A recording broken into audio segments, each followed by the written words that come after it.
technologie marche bien, quel que soit le secteur. Il y a des gens qui fabriquent des bateaux, des gens qui fabriquent des avions, des gens qui fabriquent des voitures, et aussi des gens qui fabriquent des petites choses, hein, les sous-traitants.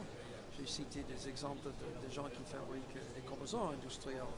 Ils utilisent très très bien la ligne. À mon avis, c'est probablement aussi intéressant pour un fournisseur que pour le client. Si le client la personne qui fabrique le produit final, le client en face, le client final en face, bon, il y a une relation de stabilité, de confiance, etc. Dans cette entreprise-là, mais ce n'est pas le cas. Quand vous êtes rang 1, rang 2, rang 3, il faut quand même que vous soyez performant pour attirer du chiffre d'affaires. Et il marche très bien, je trouve, pour une entreprise qui n'est pas forcément le donneur d'ordre, comme était le cas ici.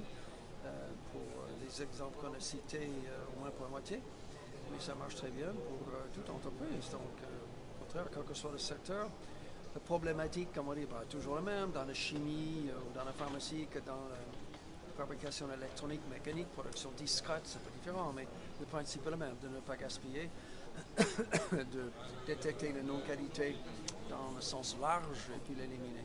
Je trouve que l'Ouest est très dynamique comme région industrielle de la France. Dans le temps, c'était Paris et puis Rhône-Alpes. Paris, maintenant, je ne crois pas, soit numéro 1, mais moi, je crois que c'est Rhône-Alpes. Mais l'Ouest doit être côte à côte avec Rhône-Alpes. Le Nord, je ne sais pas, tu vois un certain le Nord, hein, le textile, le machin, les mines, tout ça, c'est plutôt en dépression pour le moment. Donc je trouve que l'Ouest, au contraire, beaucoup d'entreprises électroniques, il y a ces grands chantiers qui marchent bien. Ils ne sont pas si évidents à faire marcher. Hein. Les chantiers navals dans le monde ferment plutôt. Alors ici, non, ça marche bien à cause de l'application des différentes techniques Lean, entre autres, et puis plein d'applications qui ont été illustrées. Donc je trouve que le salon est très dynamique et je pense que c'était très intéressant de venir rencontrer les gens et de voir ce dynamisme qu'on ne trouve pas partout.